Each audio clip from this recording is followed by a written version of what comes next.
Safe food, safe drug, safe Maharashtra ही जी मोहीम आपण हाती घेतलेली आहे त्याच्यामध्ये आपण जे पावलं उचलत आहोत त्या पावलाचा पुढचा टप्पा आज आपण कार्यान्वित करत आहोत. म्हणजे तो कार्यान्वित होता पण त्याला वेगळ्या पद्धतीने आपण कार्यान्वित करत आहोत. गेल्या 8-10 दिवसापूर्वी आपण HRE ऑर्डर काढली, हॉटेल्स, रेस्टॉरंट्स, इटरीच्या बाबतीतली ऑर्डर काढली आणि त्याबद्दलचे इम्प्लिमेंटेशन अक्रॉस महाराष्ट्र चालू आहे. त्याच्यावरती कारवाई होते आहे. आता त्याच्या पुढचं आपल्या अन्नामध्ये सर्वात महत्त्वाचा जो घटक असतो तो असतो दूध, मिल्क अँड मिल्क प्रॉडक्ट्स. त्या बाबतीत मी स्टार्टिंगला आल्यानंतर महाराष्ट्रातले जे दूध उत्पादक आहेत, मिल्क प्रॉडक्टवाले जे आहेत, ते प्रोड्युसर्स आहेत, यांची एक मीटिंग याच ठिकाणी घेतली होती आणि त्याच्यामध्ये आपली परिस्थिती काय आहे हे त्यांच्या निदर्शनास आणून दिलं होतं. कोणते रेग्युलेशन्स, रूल्स, स्टँडर्ड्स त्यांनी पाळायचे, कशा पद्धतीनं पाळायचे याबद्दलही त्यांना प्रेझेंटेशन करून जवळजवळ 1 तास त्याच्यामध्ये चर्चा करून त्यांना मार्गदर्शन केलं होतं. त्यानंतर बऱ्याच अंशी काही ज्या मोठ्या इस्टॅब्लिशमेंट्स आहेत त्यांनी त्यांच्या स्तरावर त्यांच्या कर्मचाऱ्यांचं प्रशिक्षण घेणं, त्यांचे जे व्हेंडर्स आहेत त्यांचं प्रशिक्षण घेणं यांचंही काम चालू केलेलं आहे. ही चांगली गोष्ट आहे. परंतु फक्त तेवढ्यापुरतं जाऊन आपल्याला थांबता येणार नाही. आपल्याला सर्वंकष जी इकोसिस्टम आहे, दूध प्रक्रियेमधली पूर्णपणे इकोसिस्टम, अगदी प्रोड्युसरपासून म्हणजे फ्रॉम फार्म टू प्लेट म्हणजे कंझ्युमरच्या ताटात जाईपर्यंत फार्म टू प्लेट ह्या कन्सेप्टवरती आपल्याला काम करावं लागणार आहे. आणि त्या साखळीमधले सर्वजण जे आहेत त्यांनी हे जे स्टँडर्ड्स आहेत ते पाळणं, ते इम्प्लिमेंट करणं आणि त्या अनुषंगाने त्या मानांकनानुसार तो प्रॉडक्ट तयार करणं, स्टोअर करणं, ट्रान्सपोर्ट करणं, प्रोसेस करणं आणि विकणं या सर्व गोष्टीवरती काम करावं लागणार आहे. त्या अनुषंगाने आज आपण दुधातील भेसळ, कृत्रिम दूध आणि गंभीर अन्न सुरक्षा उल्लंघन जे आहेत दुधाच्या बाबतीत त्याच्याबद्दलच्या कॉम्प्रहेन्सिव्ह कंप्लायन्स ऑर्डर इश्यू केलेल्या आहेत. जसं हॉटेल, रेस्टॉरंट, इटरीच्या बाबतीत केल्या होत्या तसं मिल्क आणि मिल्क प्रॉडक्ट्स याच्या बाबतीतले जे स्टँडर्ड्स आहेत, जे रेग्युलेशन्स आहेत, ते रेग्युलेशन्स सर्व साखळीमधले दूध उत्पादकापासून कंझ्युमरपर्यंत, फार्मपासून प्लेटपर्यंत हा जो कन्सेप्ट आहे इकोसिस्टमचा, त्या सर्व स्टेक होल्डर्समध्ये या पद्धतीने कॉम्प्रहेन्सिव्ह गाईडलाईन्स ज्या आहेत त्या आपण इश्यू केलेल्या आहेत. त्या कंप्लायन्स गाईडलाईन आहेत. त्या कुणाला बंदी घालण्यासाठी नाही आहे तर त्या कंप्लाय करण्यासाठी आहेत. त्या करण्यासाठी आपण हे आजचे आदेश जे आहेत ते आपण इम्प्लिमेंट केलेले आहेत. हे आदेश इश्यू करण्यापाठीमागं जे आपल्याला सांगितलं त्याप्रमाणे दूध उत्पादकांना म्हणजे अगदी कलेक्शन सेंटरपासून, बल्क मिल्क कूलरपासून ते कोल्ड चेन मेंटेनपर्यंत ते प्रोसेसरपर्यंत, पॅकर्सपासून, ट्रान्सपोर्टरपासून सेलर्सपर्यंत यांना कोणते मानकाला नियम लागू आहेत. तर पहिला आता आहे ऑफकोर्स आपले जे रजिस्ट्रेशन किंवा लायसन्सिंगचे ते रूल 2011चे लागू आहेत. त्याचबरोबर अन्न उत्पादन मानके व अन्न संयोजके ज्याला म्हणतो तो पण स्टँडर्ड्स आणि रूल्स लागू आहेत. त्याचबरोबर दूषके, विषय व अवशेष हे जे आहेत 2011चे ते पण स्टँडर्ड्स लागू आहेत. विक्रीवरील प्रतिबंध व निर्बंध जे आहेत प्रोहिबिटेड आयटम्सच्या बाबतीत ते रेग्युलेशन्स ते पण लागू आहेत. लेबलिंग आणि प्रदर्शन हे जे आहेत हे पण लागू आहेत. अन्न सुरक्षा मानके पॅकेजिंग विनियमन जे आहे 2018 ते पण लागू आहेत. त्याचबरोबर अन्नाचे सदृढीकरण ज्याला फॉर्टिफिकेशन जे म्हणतो हे पण रूल याच्यामध्ये लागू 2018चे.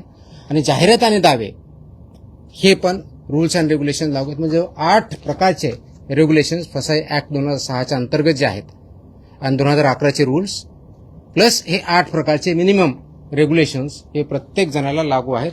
याचं पालन होणं अपेक्षित आहे.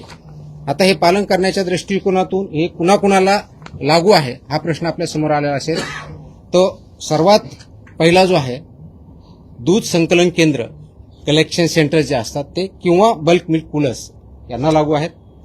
दुसरं आहे दूध शीतकरण सेंटर्स जे केंद्र आहेत, कूलिंग सेंटर ज्याला म्हणतो तिथं आहेत. दुग्ध प्रक्रिया युनिट्स व उत्पादक ज्याच्यामध्ये पाश्चरायझेशन आपण करतो, प्रमाणीकरण करतो म्हणजे स्टँडर्डायझेशन, होमोजेनायझेशन जे करतो, निर्जंतुकीकरण करतो आणि त्याचबरोबर UHT प्रकल्प ज्याला म्हणतात, म्हणजे अल्ट्रा हाय ट्रीटमेंटवाले जे प्लांट असतात त्यांना सुद्धा हे मानकं, रेग्युलेशन्स, रूल्स लागू आहेत. त्याचबरोबर पॅकर्स आणि फिलिंग स्टेशन्स, म्हणजे बऱ्याच वेळेस आपण बंद बॉटल्स तयार करतो किंवा पॅकेट तयार करतो, ते पॅकर्स आणि फिलर्स यांना पण हे लागू आहेत. वितरक, वाहतूकदार आणि घाऊक विक्रेते यांना पण हे नियम लागू आहेत. किरकोळ विक्रेते, दूध बूथ्स, दूध विक्रेते व सुटे दूध विक्रेते यांना पण लागू आहेत. स्वयंचलित व बल्क दूध विक्री चालक यांना पाहिलं आहेत. ऑटोमॅटिक व्हेंडिंग मशीन याच्यामध्ये असतात त्यांना. दूध व दुग्धजन्य पदार्थाचे उत्पादक म्हणजे मिल्क प्रॉडक्ट्सवाले, जसे की त्याचबरोबर पॅकिंग करणारे, ह्या दुधाच्या प्रॉडक्टच्या बाबतीत आणि दुधाच्या बाबतीत पॅकिंग करणारे विक्रेते, व यामध्ये पनीर असेल, छना असेल, खवा असेल, तूप असेल, लोणी असेल, क्रीम, दही, चीज, आईस्क्रीम, दूध powder, condensed milk, flavoured milk व इतर सर्व दुग्धजन्य पदार्थ याचे उत्पादक यांना पण हे सर्व नियम लागू आहेत. या सर्वांनी या नियमांचं तंतोतंत पालन करायचं, ज्याच्या माध्यमातून हे परिपूर्ण दूध, सेफ मिल्क हे कंझ्युमरच्या प्लेटपर्यंत, घरापर्यंत जाईल. कोणत्याही प्रकारचं त्याच्यामध्ये अडल्टरेशन असणार नाही, कोणत्याही प्रकारचं त्याच्यामध्ये कंटॅमिनेशन असणार नाही, कोणत्याही प्रकारचं सबस्टँडर्ड मिल्क ते असणार नाही. म्हणजेच सेफ असेल, अनसेफ किंवा सबस्टँडर्ड किंवा मिसब्रँडेड अशा प्रकारचं मिल्क किंवा मिल्क प्रॉडक्ट्स हे कंझ्युमरपर्यंत आपल्याला देता येणार नाही, विकता येणार नाही किंवा प्रक्रिया करता येणार नाही. यासाठी हे नियम लागू आहेत. आता थोडक्यात, कारण डिटेल ऑर्डर आहे, प्रेस नोट पण डिटेल देतोय मी, त्याच्यामध्ये काही गोष्टी आपल्याला शॉर्टमध्ये सांगतो, कारण हे जर डिटेल सांगायला गेलं तर खूप मोठ्या प्रमाणात वेळ लागेल.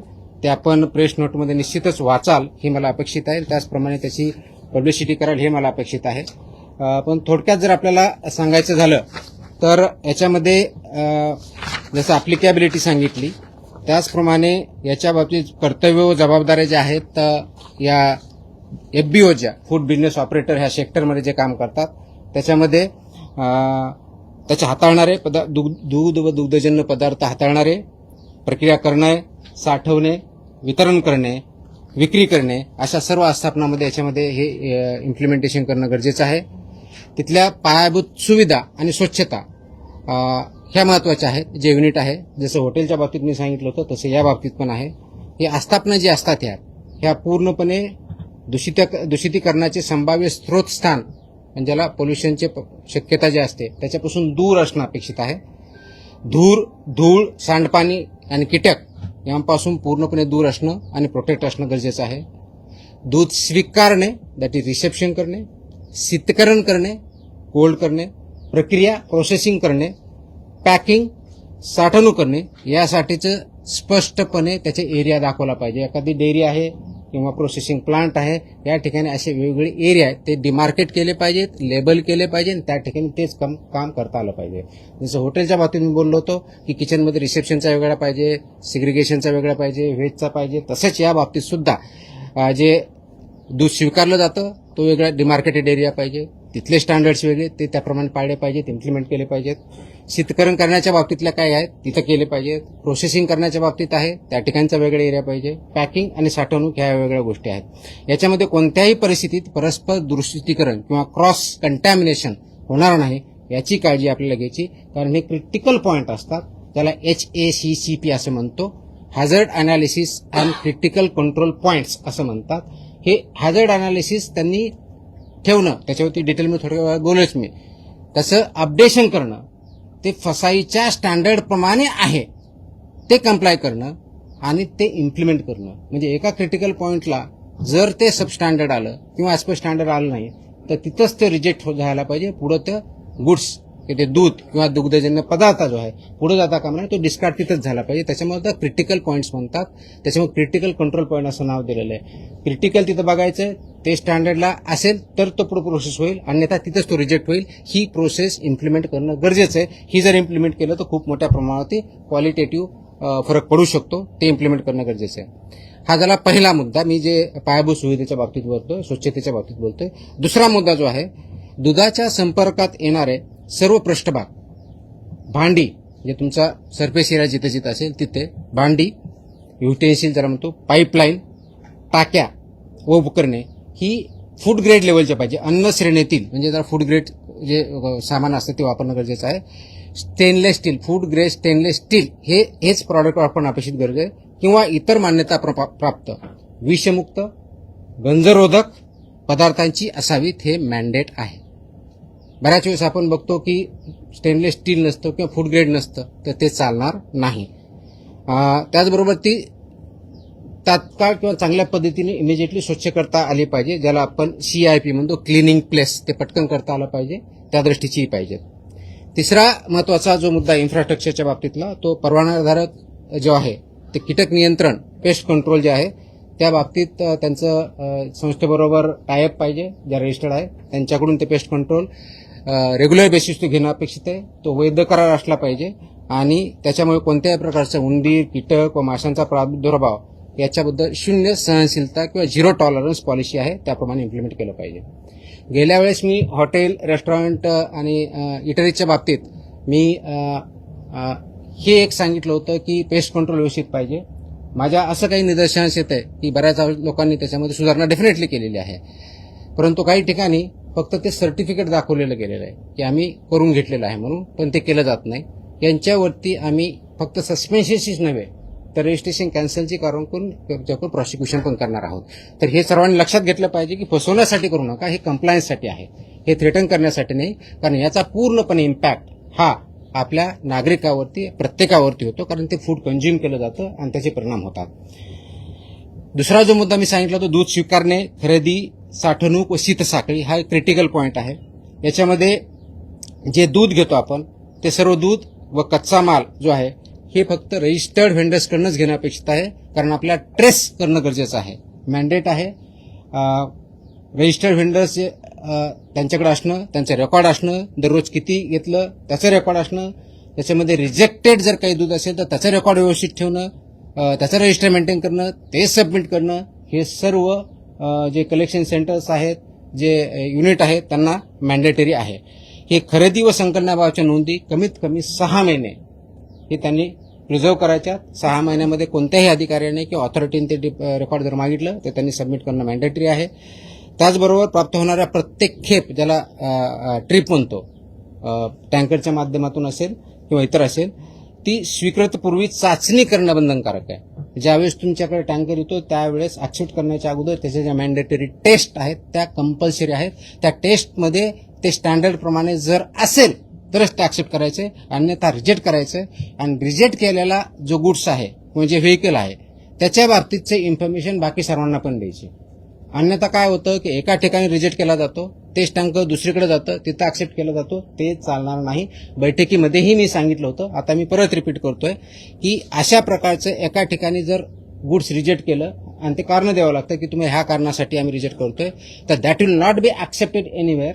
आणि असं जर झालं तर जो घेणारा आणि विकणारा दोघांनाही आम्ही जबाबदार पकडून त्यांच्यावरती आम्ही कारवाई करणार आहोत.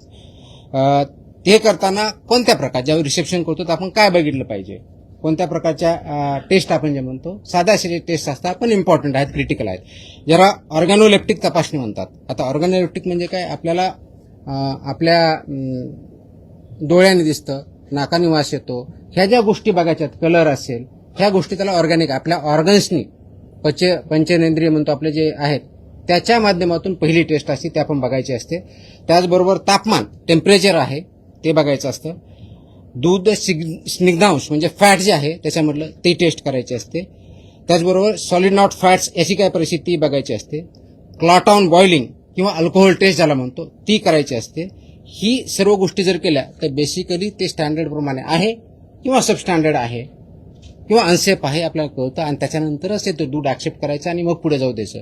ते जर त्या टेस्टमध्ये सबस्टँडर्ड येत असेल तर ते रिजेक्ट व्हायला पाहिजे आणि त्याच्यावरती त्यांना सांगून ते रिजेक्ट ऍक्च्युअली डिस्ट्रॉय व्हायला पाहिजे, कोणत्याही दुसऱ्या चेनकडे जाता कामा नये. दुसरी महत्वाची जबाबदारी शीत साखळी, ही खूप क्रिटिकल आहे. कोल्ड चेन ज्याला म्हणतो, कोल्ड चेन मेंटेन करणं हे बंधनकारक आहे. त्याच्यामध्ये कोणत्याही प्रकारची तडजोड, कॉम्प्रोमाइज आपण मान्य करणार नाही. कच्चं दूध जे असतं शक्यतोवर लवकरात लवकर आणि जास्तीत जास्त कोणत्याही परिस्थितीत 2 तासाच्या आत कोल्ड चेनमध्ये आणलं पाहिजे. म्हणजे तुम्ही दूध काढल्यानंतर 2 तासापर्यंत ते व्यवस्थितपणे त्याला कोणत्याही प्रकारचं बॅक्टेरियल किंवा हे ग्रोथ होत नाही, ते जर व्यवस्थित आपण सॅनिटरी कंडिशनमध्ये व्यवस्थित ठेवलं, प्रिझर्व केलं तर. पण 2 तासानंतर त्याला मात्र तासाच्या आत ऑलमोस्ट आपल्याला ते कोल्ड चेनमध्ये आणायचं असतं. कोल्ड चेन म्हणजे इथं 4 डिग्री सेल्सिअस असतं.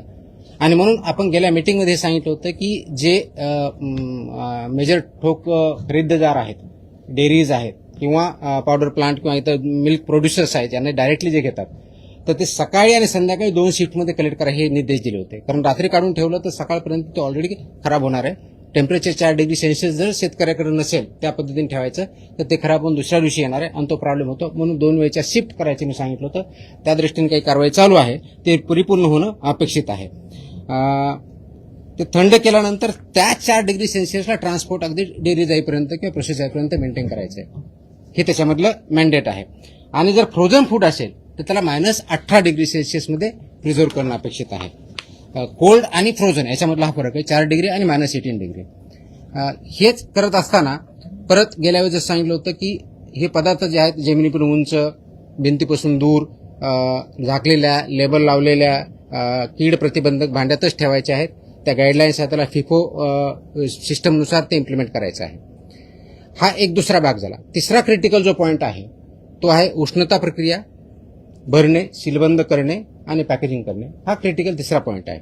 याच्यामध्ये हीट ट्रीटमेंट जी आहे ती योग्य प्रमाणात झाली पाहिजे, योग्य वेळेत झाली पाहिजे. जसं की आपल्या नियमानुसार असं आहे की पाश्चरायझन करायचं म्हणजे नेमकं काय करायचं आहे, तर पाश्चरायझन म्हणजे 63 डिग्री म्हणजे 63 डिग्री सेल्सिअसला कमीत कमी 30 मिनिटं तुम्हाला तापावं लागतं. आय रिपीट, 63 डिग्री सेल्सिअसला 30 मिनिटं किंवा 72 डिग्री सेल्सिअसला तुमचं 15 सेकंद किंवा दोन्हीचं कॉम्बिनेशन. या लेवलला केलं तरच पाश्चरायझन होतं, नाही तर पाश्चरायझन होत नाही. ते पाश्चरायझन त्या लेवलला करणं अपेक्षित आहे.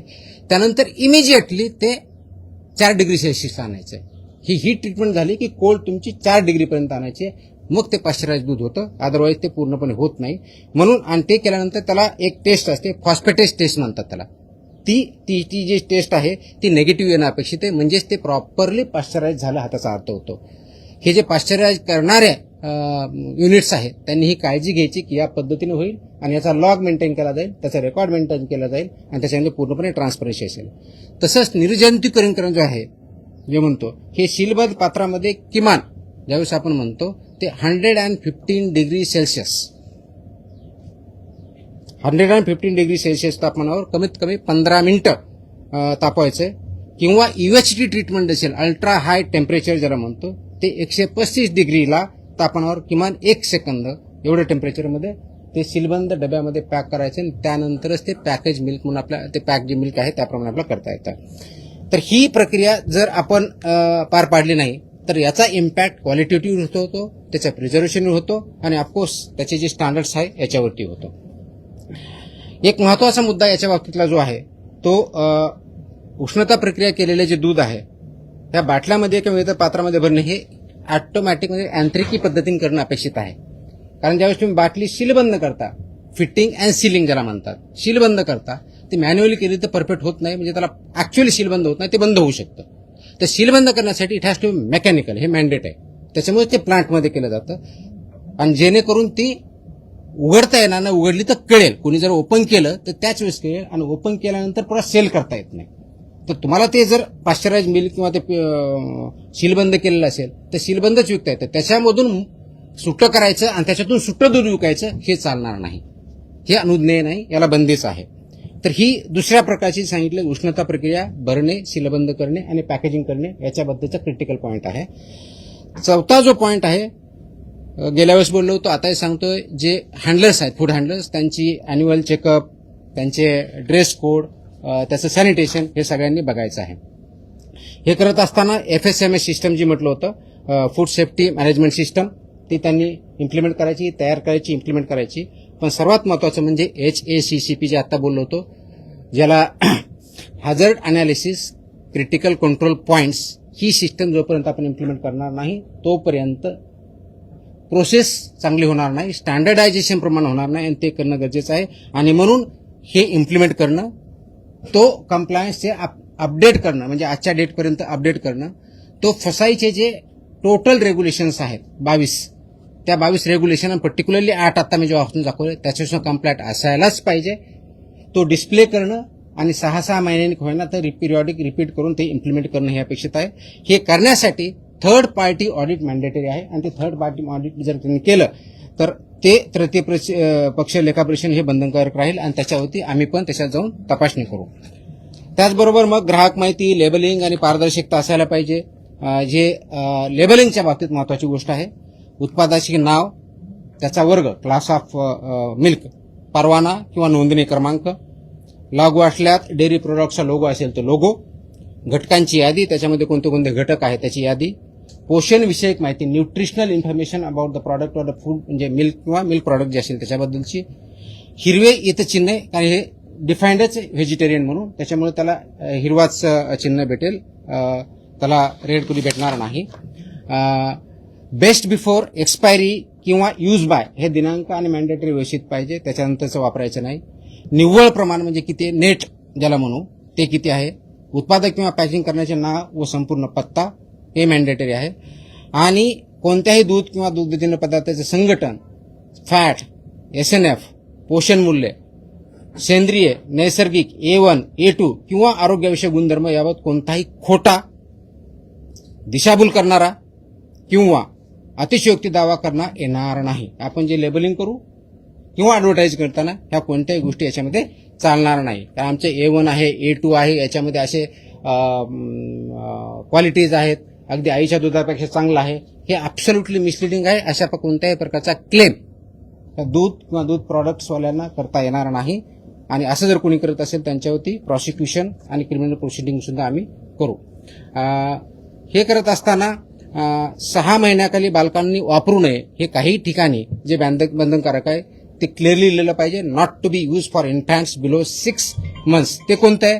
कंडेन्स स्किम मिल्क जे आहे त्या पद्धतीने बघितलं म्हणजे हे बाबतीत आहे. दूध पावडर, स्कीम मिल्क पावडर, गोड किंवा फ्लेवर कंडेन्स मिल्क तसेच द्रवरूप दूध पदार्थ करण्यासाठी पुनर्गठित करता येणाऱ्या तत्सम उत्पादनावर हे वाक्य महत्वाचं आहे. Not to be use for infants below 6 months हे मॅन्डेटरी आहे. आणि माझी विनंती आहे की पालकांना सुद्धा या पद्धतीचे प्रॉडक्ट्स हे 6 महिन्याच्या खालच्या बालकांना किंवा इन्फॅन्ट्सना देऊ नयेत. ते त्यांच्यासाठी अनुज्ञेय नाही किंवा ते योग्य नाही आहे आणि म्हणून ते प्रॉडक्टवरती त्याचं लेबलिंग असणं अपेक्षित आहे. बाकीचे जे कंडेन्स मिल्क आहे, मशीन स्कीम मिल्क आहे किंवा पार्टली स्कीम्ड आहे, हे सर्व गोष्टी त्याच्यामध्ये क्लिअर त्या लेबलिंगवरती असल्या पाहिजेत. एक महत्वाचा बऱ्याच वेळेस मला वेगवेगळे नागरिक किंवा आपल्यामधून काही प्रश्न विचारले जातात. आईस्क्रीम आहे, कुल्फी आहे, चॉकलेट आहेत किंवा सॉफ्टी आईस्क्रीम आहे, यांच्या बाबतीत सुद्धा लेबलवर स्पष्ट गोष्टी लिहिल्या पाहिजेत. कोणत्याही पदार्थामध्ये स्टार्च असल्यास यापैकी पॅकेजिंग व लेबलिंग नियमाच्या नुसार तो त्याच्यावर घोषित करावा लागणार. कोणी जर याच्यामध्ये स्टार्च यूज केला असेल किंवा कोणताही नॉन मिल्क प्रॉडक्ट त्याचा जर यूज केला असेल तर तो तुमच्या लेबलवरती डिस्प्ले करणं, लिहिणं हे बंधनकारक आहे. प्रत्येक पॅकेजवर बॅच क्रमांक असेल, कोड किंवा लॉट क्रमांक बंधनकारक आहे. अलर्जन त्याच्यामध्ये दाखवलेलं असेल. त्याचबरोबर त्याच्यामध्ये काय आहे याच्यामध्ये कंटेन्स मिल्क, ट्री नट्स, इतर ज्या गोष्टी आहेत त्या नमूद करायच्या जर त्यांनी टाकलेल्या असतील तर. नाशवंत उत्पादनासाठी कीप इन रेफ्रिजरेटेड जो लिहायचा आहे तेही त्यांनी बंधनकारक लिहिलं पाहिजे. दूध पावडरसाठी store in cool, dry place in an air tight container ही त्याच्यावरती मॅन्डेटरी कंडिशन आहे ती लिहिली पाहिजे. आणि हे सामान ठेवताना म्हणजे फूड प्रॉडक्ट ठेवणार त्याची काळजी जे युजर्स आहेत त्यांनी पण घेतली पाहिजे. आता दूध आणि दुधाचे जे मानकं आहेत ते मी वाचून दाखवत नाही, आपल्याला माहिती आहे. तर फॅटचा, गाईच्या दुधाचा काय, म्हशीच्या दुधाचा काय, शेळीच्या दुधाचा काय, ते पूर्ण वेबसाईटवर आहे, माझ्या प्रेस नोटमध्ये आहे, ते डिटेल मी जात नाही. 2 महत्वाच्या गोष्टी मला अजून सांगायच्या आहेत. त्याच्यामध्ये एक रिकॉन्स्टिट्युटेड मिल्क आणि दुसरं तुमचं आहे रिकंबाईंड मिल्क. हे रिकॉन्स्टिट्युटेड मिल्क म्हणजे काय तर हे ड्राईड मिल्क आहे किंवा कॉन्सन्ट्रेटेड दूध आहे. याच्यामध्ये पिण्यायोग्य पाणी मिसळून संबंधित प्रकारच्या दुधासाठी विहित करण्यात आलेले पाणी घनपदार्थ प्रमाण पुन्हा स्थापित करून दुधाच्या विहित संरचना प्राप्त होतील असं तयार केलेलं मिल्क. आणि रिकंबाईंड मिल्क म्हणजे पुनर्संयोजित मिल्क म्हणतात त्याला. प्रिझर्व्ड स्वरूपातील दुग्धस्नेहक म्हणजे मिल्क फॅट जो प्रिझर्व केलेला आहे तो व मिल्क सॉलिड नॉट फॅट्स याच्यामध्ये पाणी करून तयार केलेलं आहे. हा त्याच्यामधला डिफरन्स आहे. हे वापरताना त्याच्यामध्ये दुधाच्या बाबतीतला स्निग्धांश विरहित घनपदार्थ स्त्रोत ह्या केवळ वाळविले ड्राईड किंवा सदन म्हणूनच दुधाचा वापर करावा आणि त्याचप्रमाणे असणं अपेक्षित आहे. याच्यामध्ये एक फूड ॲडिटिव्ह जे अलाउड आहेत तेच ऍड करायचे, त्याच्या व्यतिरिक्त कोणतेही करायचे नाही. ज्या ठिकाणी फॉर्टिफिकेशन ऑफ मिल्क झालेलं आहे, म्हणजे या ठिकाणी व्हिटॅमिन्स पर्टिक्युलरली ए आणि व्हिटॅमिन डी टाकले, त्या याच्यावरती एफ हा मोठा बोल्ड लेटरमध्ये लिहायचं आहे. त्याकडून लोकांना कळेल की याच्यामध्ये फॉर्टिफिकेशन्स कोणत्या पद्धतीच्या आहेत. हे करत असताना पाश्चराईजच्या बाबतीत एक 2-3 महत्वाच्या गोष्टी ज्या मी सांगायच्या म्हटलं होतं, तर त्या सीलबंदला कोणत्याही प्रकारचं छेडछाड जर असेल तर कुणीही विकत घेऊ नये आणि विकणाऱ्याने ते विकू नये. ड्युली लेबर्ड पॅकमध्ये विक्रीस देता येतं, त्याच्या व्यतिरिक्त देता येत नाही. फिलिंग आणि सिलिंग हे अंतिम उष्णता ज्यावेळेस असते त्या मोमेंटला करायचं असतं, त्याच्या अगोदर किंवा त्याच्या नंतर नाही, हे त्यांना पाहायचे. पाश्चराईज प्रमाणित किंवा इतर कोणताही उष्णता प्रक्रिया केलेलं जे दूध आहे ते उघड्या कॅनमधून, ड्रममधून किंवा सीलबंद नसलेल्या पात्रामधून सुट्या स्वरूपात विक्री करणं अनुज्ञेय नाही. ते सीलबंदमध्येच विक्री करावं लागेल. त्याला ओपन करून ते ॲज अ लूज मिल्क म्हणून ते आपल्याला विकता येणार नाही. आणि म्हणून फिलिंग अँड बॉटलिंग व सिलिंग याची प्रक्रिया जे प्लांट आहेत त्यांनी व्यवस्थितपणे पाळणे, ते इम्प्लिमेंट करणे, इन्क्लुडिंग सेलर पॉईंटपर्यंत ते बघणं गरजेचं आहे. आणि जर रॉ मिल्क असेल तर ते रॉ मिल्कवरती हे लिहिलं पाहिजे की याच्यामध्ये हे दूध कच्चं असून सेवन करण्यापासून उकळणं आवश्यक आहे, हे त्याच्यावरती लिहिणं गरजेचं आहे. आता याच्यामध्ये दूध संकलन केंद्राने काय करायचं हे मी दिलेलं आहे. त्याच्या डिटेल्स गाईडलाईन आहेत. त्याचबरोबर दूध शीतकरण केंद्राने काय करायचं याच्या जवळजवळ 9 प्रकारच्या गोष्टी त्यांनी करायच्या. त्याच्यामध्ये क्लिनिंग इन प्लेस पाहिजे, तापमान मेंटेन केलेलं पाहिजे, इन्स्ट्रुमेंट पाहिजे, त्याचे कॅलिब्रेशन पाहिजेत, सांडपाण्याची व्यवस्था पाहिजे. ह्या सगळ्या गाईडलाईन या माझ्या ऑर्डर्समध्ये आहेत, त्याच्यामुळे डिटेलमध्ये जात नाही. परंतु याच्यामध्ये ह्या ज्या गाईडलाईन्स मी सांगितल्या त्या ॲप्लिकेबिलिटी कोणाला सांगितली, तो एंड टू एंड आपल्याला सिस्टम, ज्याला इकोसिस्टम म्हणतो, ते आपण डेव्हलप करतोय. याच्यामध्ये जर व्हायोलेशन केले तर पनिशमेंट ज्या अनसेफ फूडच्या बाबतीत आहे किंवा अडल्चरेटच्या बाबतीत किंवा कृत्रिम दुधाच्या बाबतीत जे आहे, ज्याला सिंथेटिक मिल्क म्हणतो आपण, जे केमिकलपासून बनवलेलं असतं, त्याच्या बाबतीत आणि अशा केसमध्ये डेथ झाला तर कमीत कमी 7 वर्ष, जास्तीत जास्त आजन्म कारावास इतका आहे. 10 लाख रुपये दंड आहे. या अशा अवनदामुळे जर गंभीर दुखापत झाली, जर ग्रीव्हस इंजरी म्हणून 6 वर्षापर्यंत कारावास आणि 5 लाख रुपये दंड आहे. गंभीर स्वरूपाची नसलेली दुखापत झाली तर 3 लाखापर्यंत दंड आहे, 1 वर्षाचा कारावास आहे. कोणतीही दुखापत झाली नसल्यास 3 महिन्यापर्यंत कारावास आणि 3 लाखापर्यंत दंड आहे. आणि सबसिक्वेंटचा जर असेल तर ऑफकोर्स फर्स्ट कंडिशन 1 लाख रुपये दंड अतिरिक्त लावला जाऊ शकतो. अन्न सुरक्षा ऑफिसर जे आहेत आपले FSO यांनी जप्त केलेला किंवा ताब्यात केलेले दूध किंवा इतर कोणत्याही वस्तू हस्तक्षेप करता येणार नाही. ती हटवणे किंवा त्याच्याशी छेडछाड करणे हा 6 महिन्यापर्यंत कारावास आहे. त्याच्यामुळे ऑफिसरच्या याच्यामध्ये आपण जे म्हणतो की माझ्या सेंटरमध्ये, माझ्या युनिटमध्ये मी एंट्री करू देणार नाही, हे आपल्याला चालणार नाही. ऑफेन्सेस बाय कंपनी जे करतात तो गुन्हा झाल्यास प्रत्येक कंपनीवर त्याच्या व्यवसायाचं जे आहे पूर्णपणे कारवाई करण्यात येईल.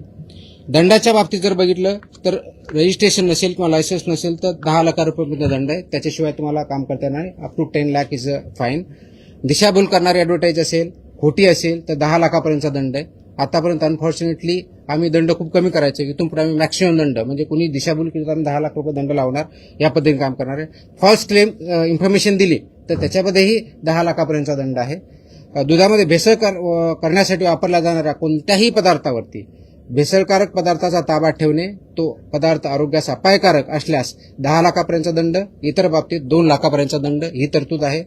मागणी केलेल्या स्वरूपाचे, गुणधर्माचे किंवा गुणवत्ता नसलेले दूध किंवा दुधाचे पदार्थ विकणे याच्यामध्ये 5 लाखाचा दंड आहे.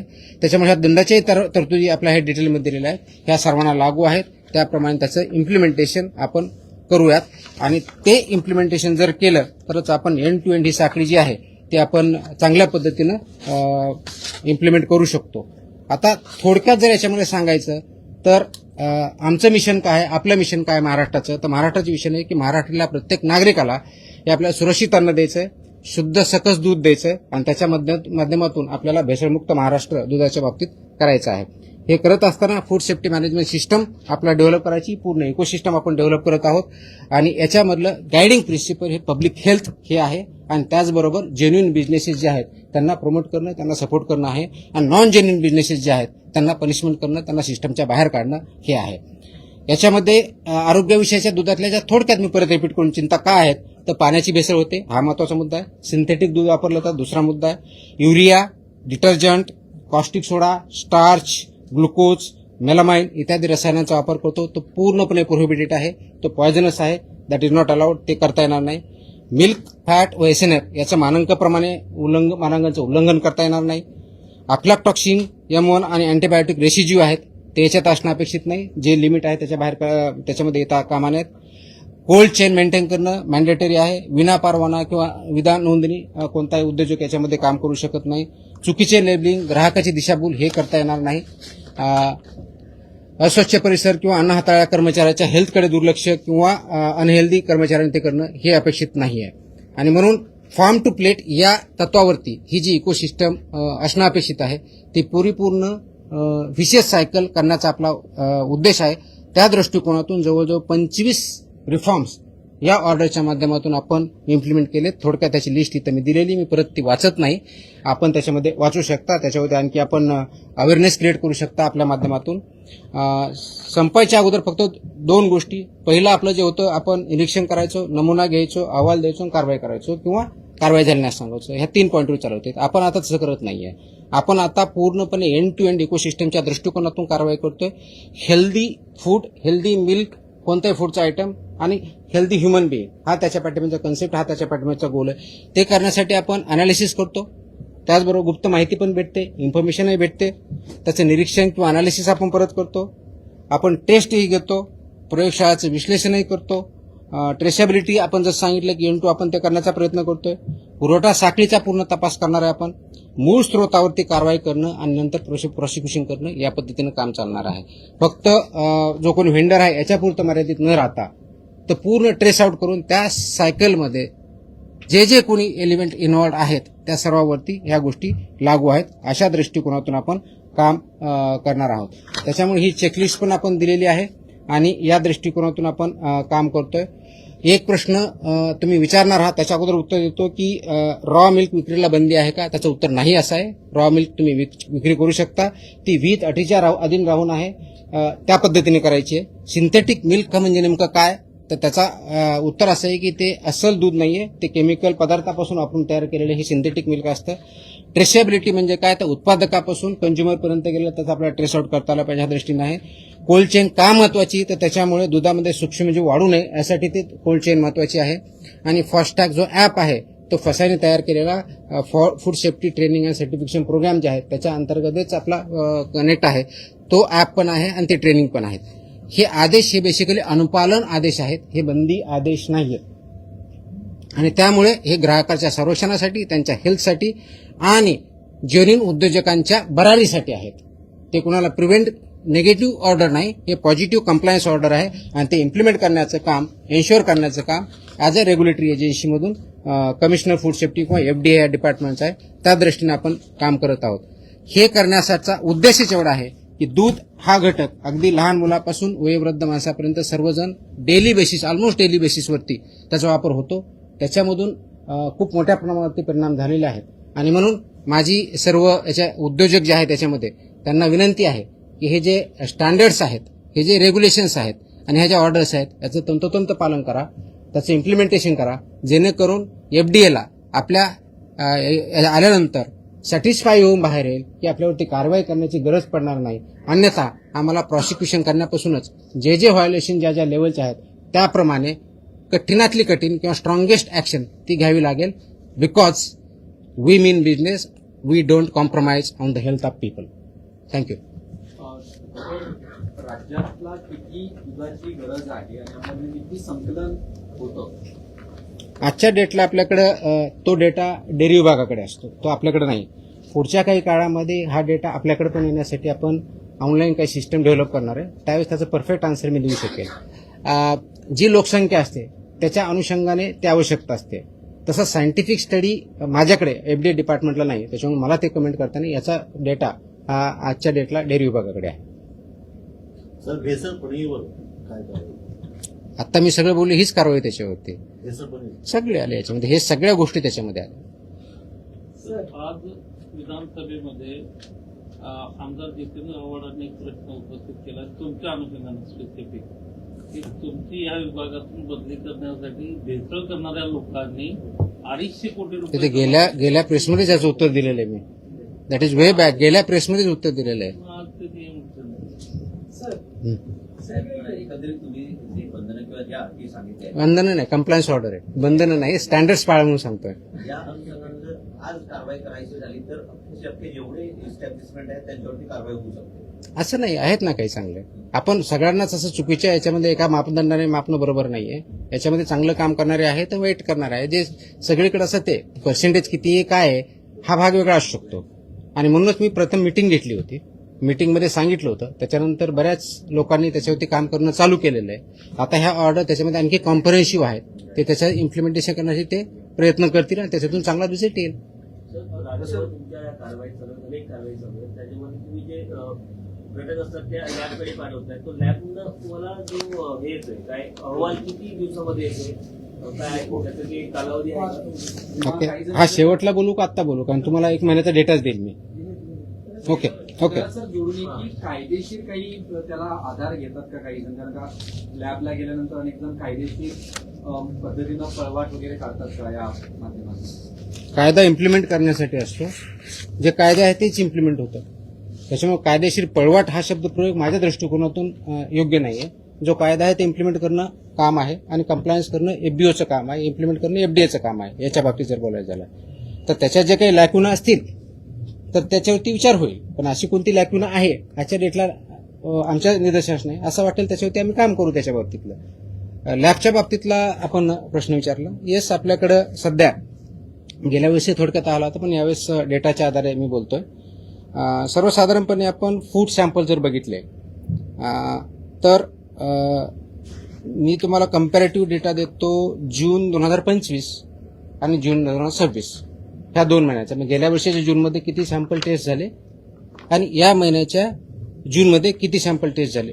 तर गेल्या वर्षी जून महिन्यामध्ये फूडचे 1622 सॅम्पल आपल्या 3 ज्या लॅब आहेत त्याच्यामधून झाले होते. यावर्षी जून महिन्यामध्ये 7494 सॅम्पल एवढे टेस्ट झालेले आहेत. त्याच्यामुळे रेट वाढलेला आहे. त्याची कालच मी डिटेल प्रेस नोट दिलेली आहे. याच्या बाबतीत आम्ही काय काय मेजर्स घेतलेले आहेत. त्याच्यामध्ये 2 शिफ्टमध्ये काम करणं आहे. त्याच्यामध्ये बॅचेसमध्ये टेस्टिंग करणं आहे. म्हणजे एकाच प्रकारचे जर 10 नमुने असतील 15 असतील आणि तीच कॅपॅसिटी जर असेल तर तेवढे एका बॅचमध्ये लावणं असेल. त्याचं प्लॅनिंग मॅनेजमेंटच्या बाबतीत केलेलं आहे. प्रोहिबिटेड आयटमच्या बॅचेस प्रायोरिटीवरती घेतलेल्या आहेत. मिल्कच्या बॅचेस प्रायोरिटीवरती घेतलेल्या आहेत. त्यांना स्पेसिफिक काही डेट्स दिलेले आहे की ते फक्त त्याचंच काम करतील. हे जे मॅनेजमेंट आहे किंवा इथलं ओव्हरऑल मॅनेजमेंट आहे त्याचं मॅनेजमेंटमध्ये फरक पडलेला आहे. अजून पुढच्या महिन्यामध्ये याच्यामध्ये फरक पडलेला असेल. आमचं टार्गेट असं आहे की ऑगस्टच्या पहिल्या आठवड्यापर्यंत म्हणजे जुलै एंडपर्यंत आपण करंट लेवल येऊ, कोणत्याही प्रकारचे लेगसी राहणार नाही. सो दॅट फूडचा सॅम्पल आला ज्याला 14 दिवसाची लिमिट आहे त्या 14 दिवसाच्या आतच त्याचे रिझल्ट जातील.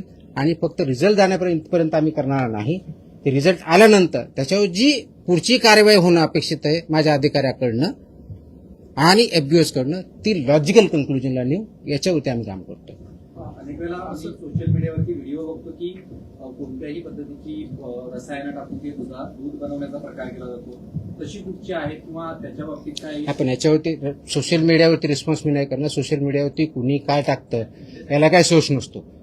तर जे काय आता मी सांगितलं कोणत्या प्रकारचे अनवॉन्टेड म्हणजे प्रोहिबिटेड आयटम आहेत यूज करायला ते आपल्याला करताच येत नाही. तसे जे सापडतं आपण कारवाई करतोच. या एक मिनिट. त्यावेळेस सदाभाऊ खोत आणि गोपीचंद पडळकर या दोन्ही आमदारांनी एक डेमो दाखवला होता विधानसभा अधिवेशनाच्या वेळेस. काही रसायनं आणून कसं दूध तयार करतात किंवा फॅट कसं अधिक वाढवतात आहे ना. तर अशा काही आपल्या निदर्शन असेल त्याच्यावरती आम्ही कारवाई करणार. ते अलाउड मी जे सांगितलं की सिंथेटिक मिल्क म्हणून किंवा केमिकल मिल्क म्हणून ते मिल्क नाही याच्या मुळामध्ये तर ते इलिगलच आहे. It's not a milk, it's a poison. तर त्याच्यावरती आपण कारवाई करतो सर. येस शिवसेना. आता आपण मुंबईमध्ये जास्त अमूलचं दूध येतं. आपण राज्याबाहेर पण कारवाई करणार? माझा अधिकार राज्यापुरता आहे. मग सर्व त्याला कसं रोखणार? महाराष्ट्रात जे काही दूध येतं ते कोणते असू द्या. महाराष्ट्रात जे दूध येतं किंवा जे प्रॉडक्ट असतात ते महाराष्ट्राच्या ज्युरिडिक्शनमध्ये आहेत. सर हे अमूल कूलचे जे दूध येतात अमूल कूलचे जे दूध येतात स्वीट ते किती दिवसापर्यंत ठेवू शकतो सर? त्याच्यावर लिहिलेलं असतं ना. पाश्चरायझर आहेत आता मी सांगितलं, त्याच्या लिमिटेशन ठरलेले आहेत त्याच्या. जाहिरात सर बीडमध्ये म्हटलं की शिवराजमध्ये वेगवेगळ्या पद्धतीच्या जाहिराती केल्या जातात. सॉरी नाही कोणतरी बोलतो बीडचं कोणतरी कधी हां बीडमध्ये श्रीकृष्ण केक बर्फी फार्मवरती देखील कारवाई करण्यात आली, पण गावकऱ्यांचं असं म्हणणं आहे की लाखो रुपयांचा जो मुद्देमाल होता तिथे फक्त 35,000 रुपयाच हजार दाखवले आणि कारवाई म्हणजे आरोपी जे होते ते एकच जणावरती कारवाई केलेली, कारण तो 7 ते 8 जण होते त्या ठिकाणी. ज्यावेळेस कारवाई होते त्यावेळेस तिथला मुद्देमालाचा पंचनामा होतो, तो समक्ष होतो. ते किती आयटम आले त्याचे फोटो काढले जातात, त्याची व्हिडिओग्राफी पण आम्ही सांगतो. मोबाईलच्या माध्यमातून आपण काही वेगळे इन्स्ट्रुमेंट दिलेले नाही आहेत. त्याच्यामुळे असं जर कोणी म्हणत असेल की त्यांच्याकडे काही पुरावा असेल जे क्लेम करतात त्यांनी मला सादर करावं, त्याच्यानुसार मी त्याच्यावर कारवाई करेन. पण फक्त बोलायचं की एवढा मुद्देमाल लाखाचा होता, त्यांनी जाऊन बघितलं होतं का लाखाचा होता का 35,000चा होता का 1 कोटीचा होता हे मला माहित आहे. त्यांच्याकडे काही पुरावा असेल डेफिनेटली आपण कारवाई करू.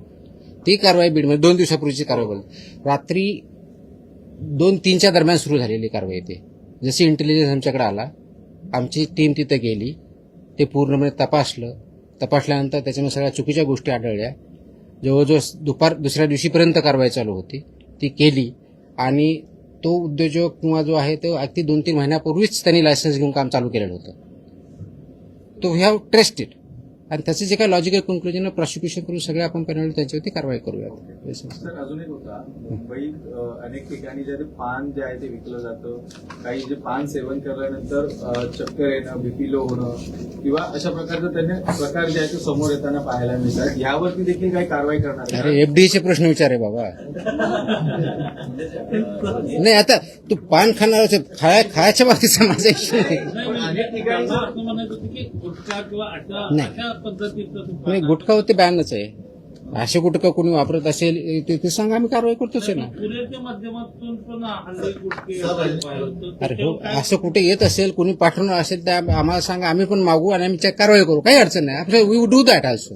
म्हणजे कुणी असा ॲड्रेसवर येत असेल तर आम्ही कुणाला तरी पाठवायला लावू, ॲड्रेस मागायला तर आम्ही तसंही करतो. आम्ही करतो ना तसंही, काहीच अडचण नाही. असं असेल माहिती असेल तर डेफिनेटली कारवाई करू आपण, काहीच अडचण नाही.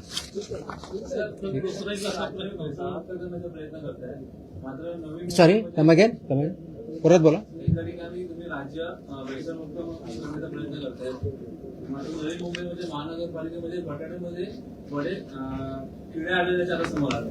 कुठे नवी मुंबईच्या महानगरपालिकेमध्ये? महानगरपालिकेत का हॉटेलमध्ये कुठे? कॅन्टीनमध्ये. आम्ही तपासणी करू, पाठवा तिथे टीम, काय अडचण नाही. हां मुंबईमध्ये पहिल्या दूध केंद्रावर दूध भेटत होतं. काय मुंबईमध्ये सगळे दूध सेंटरवर दूध भेटत होतं. हां आता प्रत्येक गल्लीमध्ये दुकानामध्ये छोटे छोटे जे दुकानं आहेत तिकडे दूध आता मिळतं, तर ते जास्त भेसळयुक्त असतं. हे असं तुमचं म्हणणं आहे. कुठं असेल तर सांगा, आम्ही करतो. That is what we are expected. Please understand. ऐकून कसं असतं ज्यावेळेस हे गोष्टी असतात, दिस इज 3 खूप महत्वाचे स्टेक होल्डर आहेत त्याच्यामध्ये.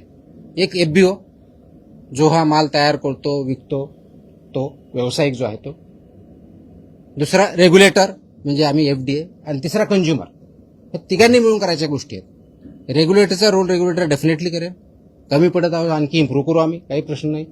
त्यासाठीच आपण हे जे ऑर्डर्स काढतोय, ऑर्डर काढण्याचे उद्देश काय? ऑर्डर काढण्याचा उद्देश एक काय, एफबीओ यांना हे त्या ऑर्डर्स चांगल्या पद्धतीने परत माहीत व्हाव्यात, काय त्यांचे मानकं वापरायचे, कोणत्या प्रकारचे स्टँडर्ड करायचे हे माहिती व्हावं आणि त्यांनी कंप्लाय करावं.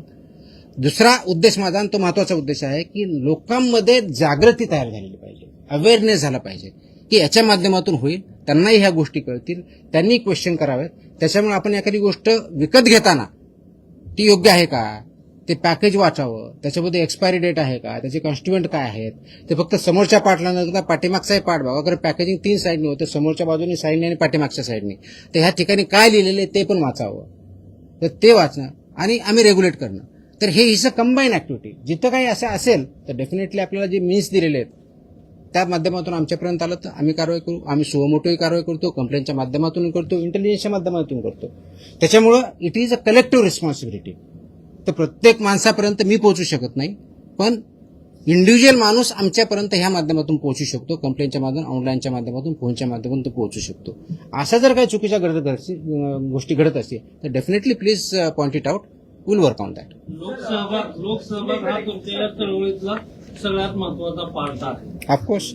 आता जे डेअरी आहेत जे म्हणजे जे सुट्टं दूध विकतात तर त्याच्यातली जी तुमची जी मानकं आहेत की बाबा जेवढं याचं असलं पाहिजे, तर सामान्य माणसाला त्या ठिकाणी ते म्हणजे पॅकिंगला तुम्ही व्यवस्थित पॅकिंग आहे की नाही हे बघायला स्कोप आहे किंवा पण जे सुट्टं दूध त्या डेअरीतून मिळतं. मी आता खूप क्लिअरली सांगितलं, मी आता क्लिअरली सुट्ट्याच्या बाबतीत व्हेरी क्लिअरली मी सांगितलं की तुम्हाला पॅकेजमधलं ओपन करून विकता येत नाही.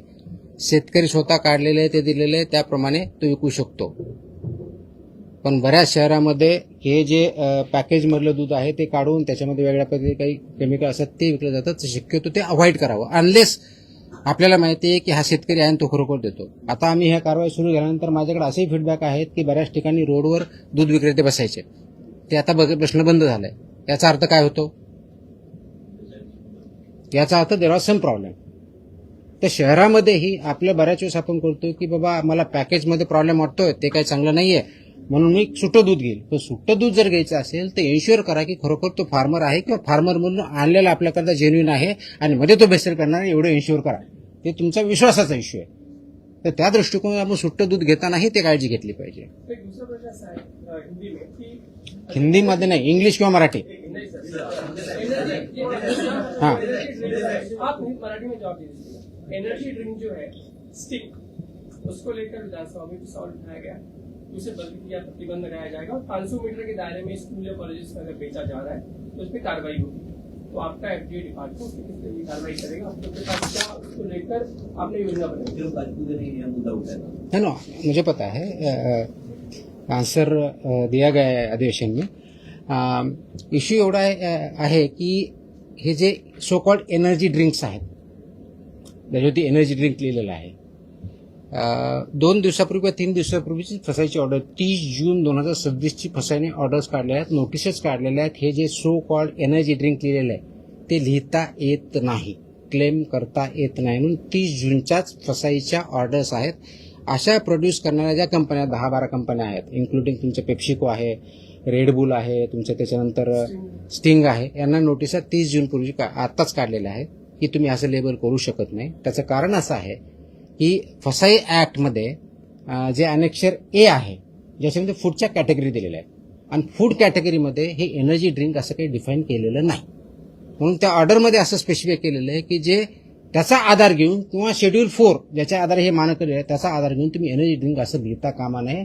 हे त्या कंपनीला ऑलरेडी फसाईने नोटीस काढलेली आहे. त्याच्यामुळे तो त्याच्यावर लिहिण्याचा जो प्रकार आहे आता इथून पुढे बंद होईल.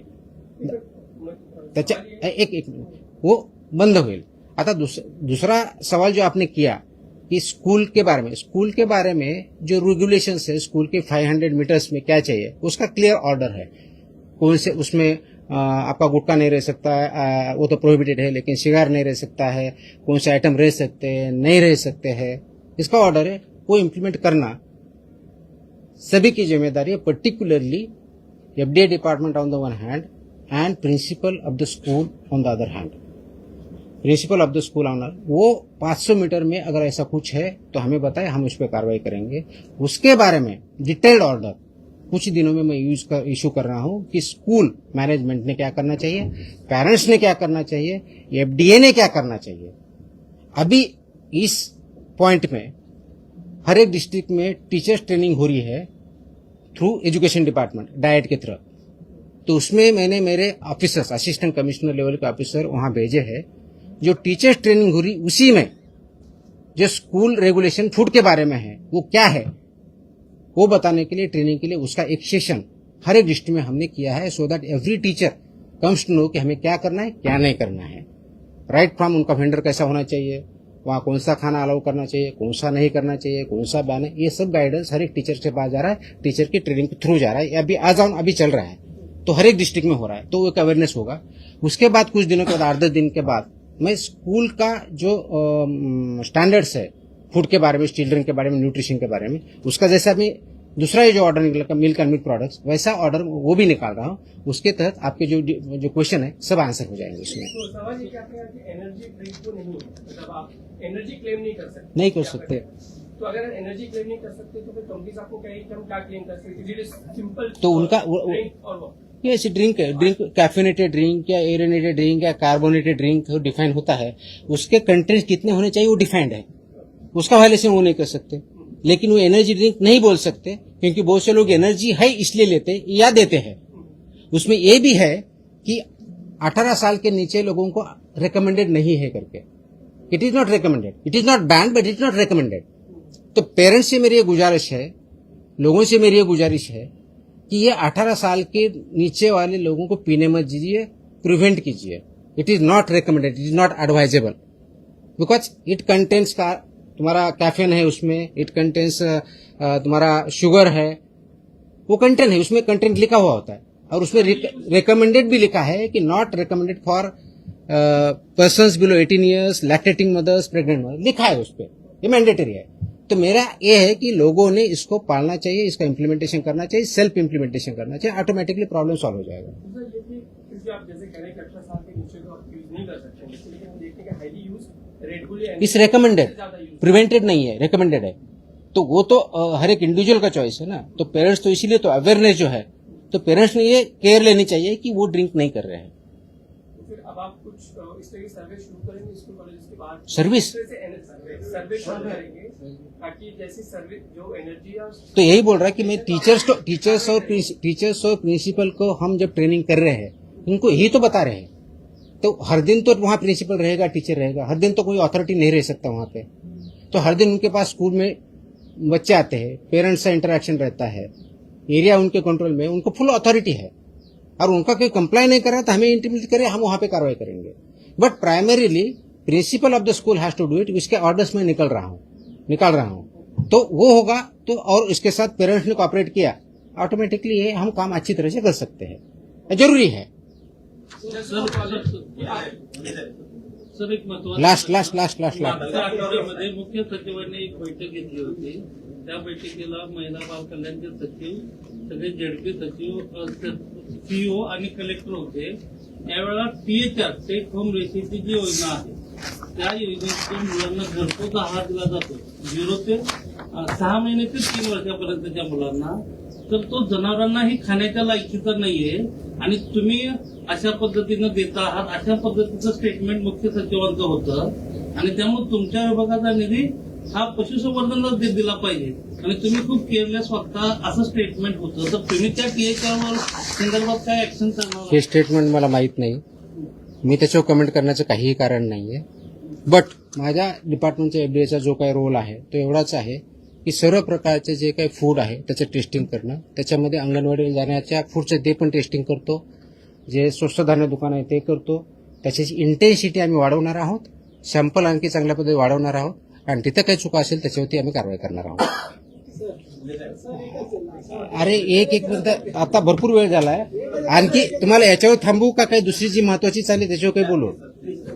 म्हणजे माझी इच्छा नव्हती पण तुम्ही प्रश्न नंतर विचारणार होता, तर हॉटेल जेव्हा कारवाई विचारतो तुम्ही बोलला असता म्हणून ती प्रश्न ती पण देतोय, पण ह्या दोन सेपरेट आहेत। सो देर फर्स्ट ही ऑर्डर आहे ती परमनंटली लॉंग टर्मची, आणि हॉटेलच्या बाबतीत जी HRE ऑर्डर काढली होती आपण त्याच्यानुसार पहिल्या 2 दिवसाच्यात आपल्याकडे माहिती आलेली आहे। त्याच्यानंतरचे आपण जे कारवाई केलेल्या आहेत 1 आणि 2 जुलैला तर महाराष्ट्रभरामध्ये एकूण 154 हॉटेल रेस्टॉरंटवरती आपण व्हिजिट केलेले आहेत, 154 अक्रॉस महाराष्ट्र। त्याच्यापैकी 32 हॉटेल रेस्टॉरंटचे परवाने रद्द करण्यात आलेले आहेत। 66 यांना इम्प्रूव्हमेंट नोटीस आपण दिलेली आहे, त्याचे डिटेल्स देईलच मी। त्याचबरोबर पान गुटखा, मसाला गुटखा विक्री याच्यावरती 13 व्यक्तींना अटक केलेली आहे गेल्या 2 दिवसामध्ये, 5 आस्थापना सील केलेल्या आहेत, 4 वाहनं जप्त केलेली आहेत, जवळजवळ 2,41,40,00,000चा प्लस माल प्रतिबंधित अन्नपदार्थाचा साठा जप्त केलेला आहे। ह्या ज्या हॉटेलवरच्या कारवाया त्याच्यामध्ये ठाणे विभागात 10, नाशिक विभागात 10, पुणे विभागात 7, अमरावती विभागात 4, छत्रपती संभाजीनगर विभागात 1 इत्यादी निलंबनाच्या कारवाया झालेल्या आहेत। त्याचे नावं लिस्ट सगळी दिलेली आहे मी। अपेक्षित हे आहे की याच्यावरती लोकांनी सुद्धा आपण जिथं अन्न खातो ते व्यवस्थित आहे का, ते मानांकाप्रमाणे आहे का, हे बघणं अपेक्षित आहे. हॉटेल आहे तर तिथं पहिलं तर फसायचं लायसन्स किंवा लायसन्स आहे की नाही बघा. असेल तर अगदी ज्या मी HREच्या ऑर्डरमध्ये सांगितलेलं आहे ती स्वच्छतेपासून सगळ्या गोष्टी आहेत का ते बघा, जे आपल्याला दिसू शकतात. विभागनिहाय तुम्हाला जर हॉटेलच्या बाबतीतली माहिती दिली तर मुंबईमध्ये 17 म्हणजे बृहन्मुंबई हे विभागामध्ये 2 जिल्हे जे येतात, 17 आपण हॉटेलला व्हिजिट किंवा इन्स्पेक्शन केले, 5 सुधारणा नोटीस दिल्या. कोकणामध्ये 23, 10 परवानगी निलंबन केले. पुण्यामध्ये 53, 25 सुधारणा नोटीस, 7 परवानगी निलंबित केले. नाशिकमध्ये 20 सुधारणा नोटीस, 7 निलंबन परवानगी 10. छत्रपती संभाजीनगर 4 आस्थापनांना व्हिजिट केली, 1 परवाना निलंबित केला. अमरावतीमध्ये 23 ठिकाणी व्हिजिट केल्या, 15 सुधारणा नोटीस दिल्या, 4 निलंबन केले. नागपूरमध्ये 14 सुधारणा नोटीस 10 आणि महाराष्ट्रामध्ये एकंदर 154 व्हिजिट, 62 सुधारणा नोटीस, 32 लायसन्स सस्पेंड केलेले आहेत. आणि याच्यापेक्षाही मोठी कारवाई आजही चालू आहे आणि चालू राहणार आहे. मात्र आमचा फोकस सगळ्या सेक्टरवरती राहणार आहे. हॉटेल चालू झालं म्हणजे दूध कमी झालं किंवा प्रोहिबिटेड आयटम कमी झालं असं नाही. प्रोहिबिटेड आयटम कशाही परिस्थितीत आम्ही कमी करणार नाही. दूध आणि दुधाचे पदार्थ याच्यावरती खूप मोठा फोकस आहे. वेगवेगळे सेक्टर्स आहेत, त्या वेगवेगळ्या सेक्टरवरती कारवाई चालू आहे आणि त्याचे परिणाम आपल्याला पुढच्या काळात डेफिनेटली दिसतील. आय थिंक नाही आता बस झालं, आपण खूप बोललो, माझा घसा दुखायला लागला. आपण नंतर भेटूया. चलो, थँक्यू.